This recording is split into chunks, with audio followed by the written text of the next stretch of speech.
Good morning बच्चों।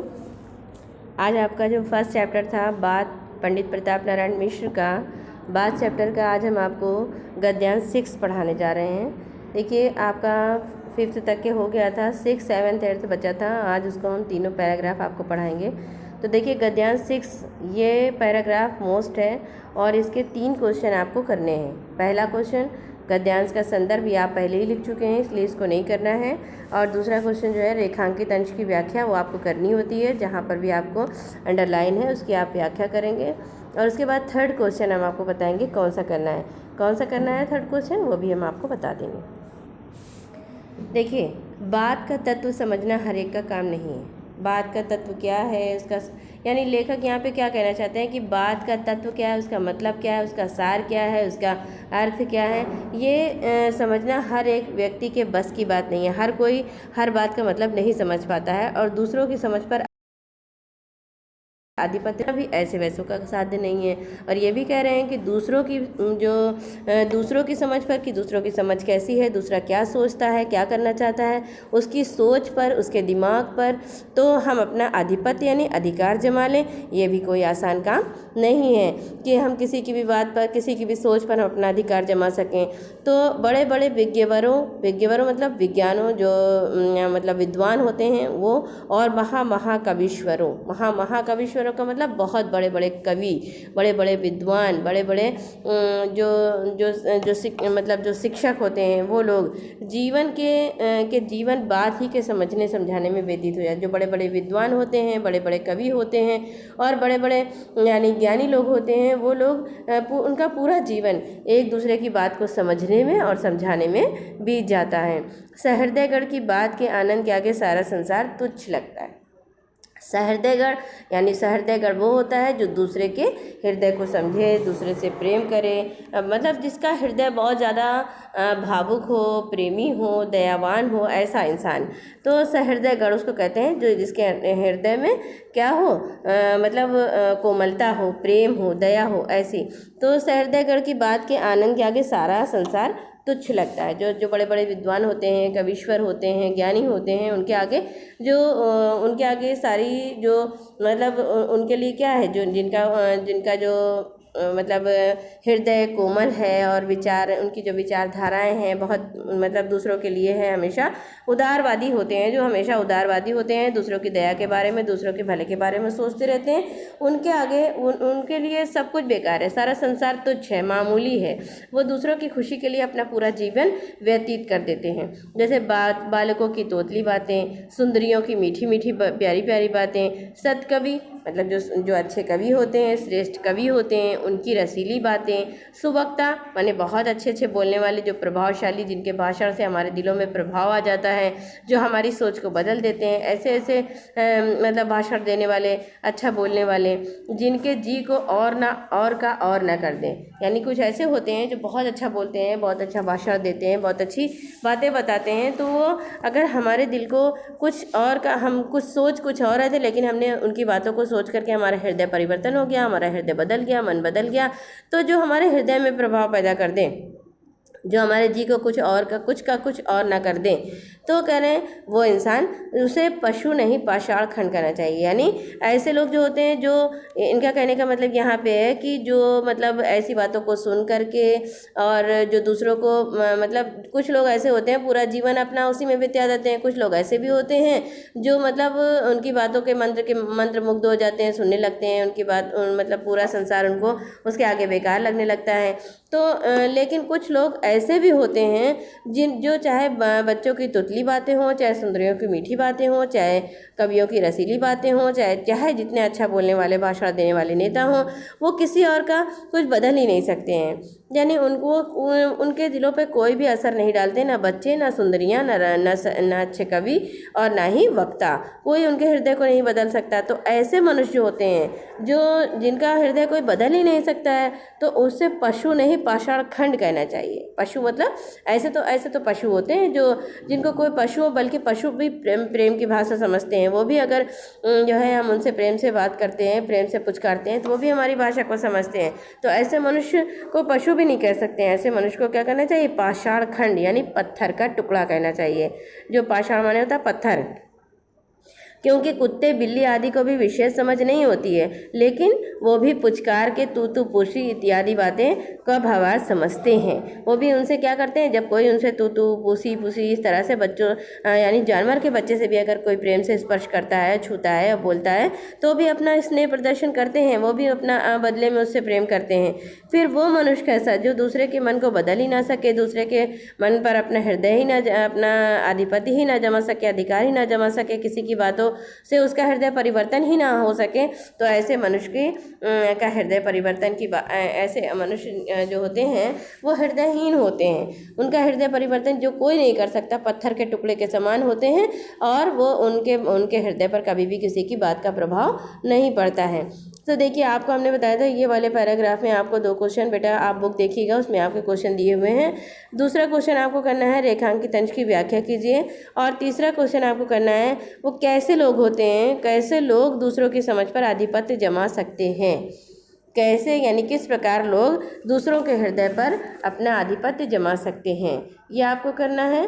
और जो तीसरा क्वेश्चन जो आपको करना है, किसका जीवन दूसरों की बात समझने और समझाने में व्यतीत हो जाता है। आपको ये बताना है कि किसका जीवन दूसरों की बात समझने और समझाने में व्यतीत हो जाता है। अभी आपने पढ़ा ना किसका जीवन, जो बड़े बड़े कवि होते हैं, बड़े बड़े यानी कविश्वर, विद्वान और जो शिक्षक या फिर ज्ञानी कह लो, ये लोग जो होते हैं, ये लोग दूसरों के हृदय पर आधिपत्य जमा लेते हैं।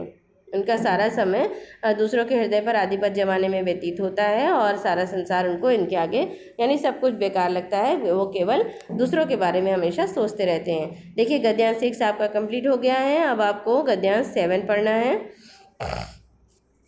देखिए, गद्यांश 7 में लेखक क्या कह रहे हैं कि हमारे परम पूजनी आर्यगण अपनी बात पर इतना पक्ष करते थे कि तन तिय तनय धाम धन धरनी, यानी कि वो अपने वचन के इतने पक्के होते थे कि अपना तन मन सब कुछ निछावर कर देते थे, यहाँ तक कि अपना घर, अपना यानी अपनी बीवी, अपने स्त्री पुरुष समझ लो, स्त्री पुरुष, अपना धन, अपना घर द्वार, अपनी जो है भूमि ज़मीन, सब कुछ जायदाद, सब कुछ त्याग देते थे। किसके लिए?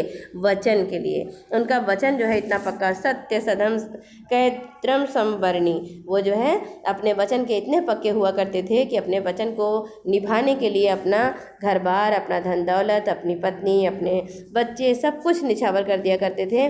और वचन के महत्व को तो यहाँ पे मतलब उन्होंने जो कवि हैं, लेखक हैं सॉरी, जो प्रताप नारायण मिश्र जी, उन्होंने वचन के महत्व को यहाँ पर दर्शाया है कि लोगों के लिए महत्व, यानी जो उनका वचन होता था वो कितना महत्व रखता था। वचन के लिए वो कुछ भी कर सकते थे, जबकि मतलब कुछ जो पुराने लोग हुआ करते थे उनके लिए क्या होता था, सुत ते अधिक। देखिए, अथच प्राणन से सुत अधिक है, सुत ते अधिक प्राण, यानी उनके लिए जो प्राण होता है वो पुत्र से अधिक प्यारा होता है, और जो पुत्र होता है वो प्राणों से अधिक, यानी दोनों ही कुल मिलाकर के प्राण और पुत्र दोनों ही बहुत प्यारे होते हैं। लेकिन वचन के लिए वो अपने पुत्र और प्राण दोनों को ही निछावर कर देते हैं। यहाँ पे उदाहरण दिया उन्होंने, ते दोनों दशरथ तजे वचन न दीनो जान। यहाँ पर अपने प्राण से ज़्यादा पुत्र प्यारा होता है और पुत्र से अधिक प्राण प्यारा होता है। लेकिन यहाँ पे दोनों दशरथ तजे, यानी फिर राजा दशरथ का वर्णन दिया है उन्होंने, राजा दशरथ का एग्जाम्पल दिया है कि उन्होंने दोनों को त्याग दिया। किसके लिए? वचन अपना ना जाने पाए, अपने वचन को पूरा करने के लिए उन्होंने दोनों ही त्याग दिया। क्या क्या त्यागा? अपने प्राण और अपना पुत्र, क्योंकि अपना पुत्र राम को उन्होंने 14 वर्ष का वनवास दे दिया, और उसी राम के वियोग में उन्होंने अपने प्राणों की आहुति दे दी। इसलिए दोनों ही चले गए उनके, लेकिन उनके वचन नहीं जाने पाए। लोग अपने वचन को इतना महत्व देते थे। तो इसलिए यहाँ पे लेखक क्या कह रहे हैं कि इतना राजा दशरथ जिस तरह से अपने वचन का पालन किया, उन्होंने अपने वचन, उसी तरह से हमारे और भी पूर्वज हैं जो अपने वचनों की रक्षा के लिए अपने प्राणों को निछावर कर दिया करते थे। और तो ये क्या है? अक्षर संबद्धा कीर्ति सदा संसार पट्टिका पर सोने के अक्षरों में लिखी रहेगी। तो आज जिन लोगों ने ऐसा किया है, जिन्होंने अपने वचन को जिन्होंने अपने वचन को निभाया है, तो उनके जो अक्षर हैं, जो उनके शब्द हैं, या उनका जो नाम है, एक एक अक्षर, उनका एक एक शब्द संसार में पट्टिका, यानी कह लो कि सोने की पट्टिका पर, यानी जो है आज भी अंकित रहती है, अंकित रहेगी और उनका नाम हमेशा उसी तरह से लिया जाता रहेगा। पर आजकल के बहुतेरे भारत के पुत्रों ने ये ढंग पकड़ रखा है कि मर्द की ज़बान और मतलब मर्द की ज़बान बात मर्द की ज़बान मतलब होता है बात का उदय स्थान और गाड़ी का पहिया, मतलब मर्द की ज़बान और गाड़ी का पहिया जो है वो चलता फिरता रहता है। ये आजकल बहुत से लोगों ने ये मतलब बात मसल जो है छोड़ रखी है कि मर्द की ज़बान और गाड़ी का पहिया ये तो चलता फिरता रहता है, ये तो मतलब ये रुकता नहीं है। आज जो बात है वो कल की बात, वो जो आज जो बात है कल की स्वार्थांधता के वश हुजूरों की मर्जी के मुवाफिक दूसरी बातें हो जाने में तनिक भी विलंब की संभावना नहीं है। यानी कि कह रहे हैं आज जो बहुत सारे ऐसे सपूत हैं जो कहते हैं मर्द की ज़बान है, गाड़ी का पहिया, सब चलते पड़ते हैं उनके, तो इन्हें वश में रखना उनका कहना है कि हम लोगों को इस तरह से वश में रखना बहुत असंभव है, हमें कोई अपने वश में नहीं रह सकता है। तो जो आज ये बात कही है इससे क्या हो रहा है, उनका इस वश में रखना असंभव है। तो जो बात आज कही है यदि कल उनसे उनका स्वार्थ सिद्ध नहीं हो रहा है तो वो बदल देंगे अपनी बात को, क्योंकि आज का जो मनुष्य है वो स्वार्थी हो गया है और वो यानी आज ऐसा कह रहा है, अगर उससे उसका स्वार्थ सिद्ध होता है तो ठीक है, और अगर स्वार्थ सिद्ध नहीं होता है तो वो उस बात को बदल देगा, फिर दूसरी बात हो जाएगी और फिर वो अपनी बात से मुकर जाते हैं। तो इस तरह से नीति के अनुसार ये होना चाहिए कि धर्म हो चाहे देश के उद्धार के लिए हो, चाहे प्रेम के लिए हो, चाहे अपने परिवार के लिए हो, या फिर कह रहे हैं मनुष्य को केवल अपने स्वार्थ के बारे में नहीं सोचना चाहिए। स्वार्थ हो या कह लो कि देश मतलब देश के उद्धार के लिए हो, प्रेम प्रचार के लिए हो, समय ना कि पापी पेट के लिए हो, यानी कि पेट की भूख को शांत करने के लिए हो। ये सब कुछ अगर इसी के बारे में इंसान सोच रहा है तो ये सब बेकार है, ये सब उचित नहीं है। इसके बारे हमें इस तरह से नहीं सोचना चाहिए कि हम वक्त के साथ साथ हम अपने विचारों को बदलते रहें। हम इस तरह से अपने विचारों को नहीं बदल सकते हैं। ठीक है, अब देखिए आपका आता है यहाँ पे गद्यांश 8। गद्यांश 8 में देखिए लेखक क्या कह रहे हैं। एक हम लोग हैं जिन्हें आर्य कुल रत्नों के अनुगम्य की सामर्थ्य नहीं है। जो यानी कहने के जो लोग आर्य कुल में पैदा हुए हमारे पूर्वज जो महान बड़े बड़े, तो आज हम उनका अनुसरण करने में सामर्थ्य नहीं है, हम उनका अनुसरण नहीं कर सकते हैं, उनका अनुसरण नहीं कर पाते हैं। तो कह रहे हैं किंतु हिंदुस्तानियों के नाम पर कलंक लगाने वालों के भी सहकर्मी बनने में घिन लगती है। तो लेकिन कह रहे हैं कि जो आर्यकुल में के महान लोग जो हुए हैं उनका अनुसरण करने का हमारे अंदर सामर्थ्य नहीं है तो हम उससे बच जाते हैं। लेकिन क्या हमें बचना चाहिए? हमें उससे नहीं बचना चाहिए। हमें जहाँ तक कोशिश हो सके कि हमें उनका अनुसरण करना चाहिए, उनकी बातों को हमें मानना चाहिए, उनके बताए हुए रास्ते पर हमें चलना चाहिए। जो हमारे पूर्वजों ने हमारे लिए किया है तो हमारे हिंदुस्तानियों के लिए किया है, हमारे हिंदुस्तान के लिए किया है, तो हम उनका साथ हमें देना चाहिए, ना कि हम उनके नाम को कलंकित करें और उनका साथ देने से हमें लगे कि हम इनसे मतलब हमें लग रहा है कि हमें घिन लग रही है, हम उनके सहमार्गी बनने में हमें घिन महसूस होती है, या फिर हम अपने आप को छोटा महसूस करते हैं कि अगर हम उनके साथ चले, उनके बताए हुए रास्तों पर चले तो हम अपने आप को छोटा महसूस करते हैं। इससे ये रीति अंगीकार कर रखी है कि चाहे कोई बड़ा बदकहा अर्थात बातूनी, चाहे वो ये समझे बात कहने का शऊर नहीं है, किंतु अपनी मति के अनुसार ऐसी बातें बनाते रहना चाहिए जिससे कोई ना कोई किसी ना किसी के वास्तविक हित की बात निकलती रहे।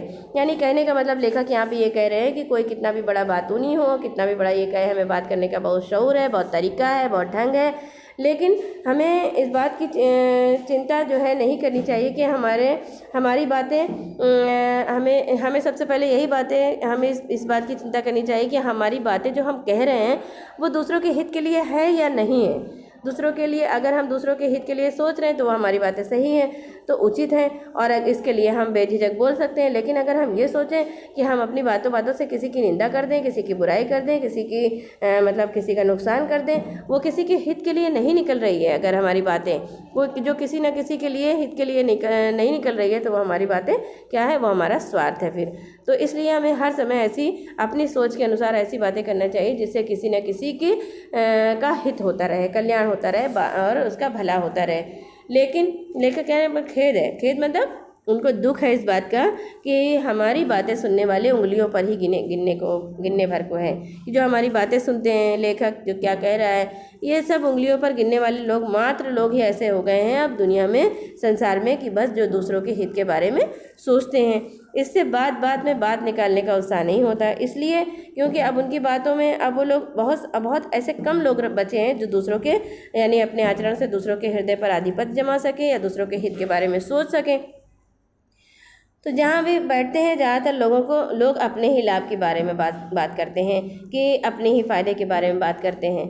तो इससे जो है बात का उत्साह नहीं होता। अपने जी को क्या बने बात, जहाँ बात बनाए ना बने। तो जहाँ पर बात बनाए नहीं बन रही है, जहाँ पर दूसरों का हम भला सोच ही नहीं रहे हैं, तो वहाँ पर बात बढ़ाने का क्या लाभ। तो विदग्ध लापों की लेखनी से निकली हुई बातें सुना के कुछ फुसला लेते हैं, और किस बात को बात का बतंगड़ समझ के बहुत बात बढ़ाने से हाथ समेट लेना समझने की अच्छी बात है। यानी कुछ लोग जो है समझते हैं कि बात को बढ़ाने का क्या लाभ, अपनी बात को मनवाने के लिए बड़े बड़े विद्वानों का एग्जाम्पल दे दो, बड़े बड़े जो है ज्ञानियों का एग्जाम्पल दे दो, उन्हें बहला फुसला कर अपना स्वार्थ सिद्ध कर लो। तो इस से बहुत से ज़्यादातर लोग ऐसे होते हैं जो ऐसा करने से अपने आप को रोक नहीं पाते और ऐसा करते हैं, छोटी बात को बहुत बड़ा बता देते हैं, और कभी कभी इसी तरह की बातें करते करते कभी कभी छोटी छोटी बात का बतंगड़ बन जाती है, बात बहुत बड़ी बन जाती है। और इसलिए उस बात को जहाँ पर ये समझ में आ रहा हो कि बात किसी के हित के लिए नहीं है, केवल स्वार्थ में ही कही जा रही है, तो वहाँ पर जितना हो सके कोशिश करके कि हमें उस बात को समेट लेना चाहिए, नहीं बात को ख़त्म कर देना चाहिए, और यही समझना चाहिए कि यही यहाँ पर उचित है, यही सही है कि हम अपनी बात को ख़त्म कर दें। तो बेटा हमने आपको 3 पैराग्राफ आपको पढ़ा दिया है, और ये 6, 7, 8 ये तीनों पैराग्राफ में आपको केवल कौन सा करना है, 6 करना है। केवल 6 के 3 क्वेश्चन हम आपको बताए हैं, ये 3 क्वेश्चन आपको कॉपी में कंप्लीट करने हैं, ठीक है। ओके। और बेटा आप लोग जब ये पढ़ा करिए इसको, तो लाइक कर दिया करिए, शेयर किया करिए और सब्सक्राइब किया करिए, तब ताकि आपका चैनल और बढ़े। ओके।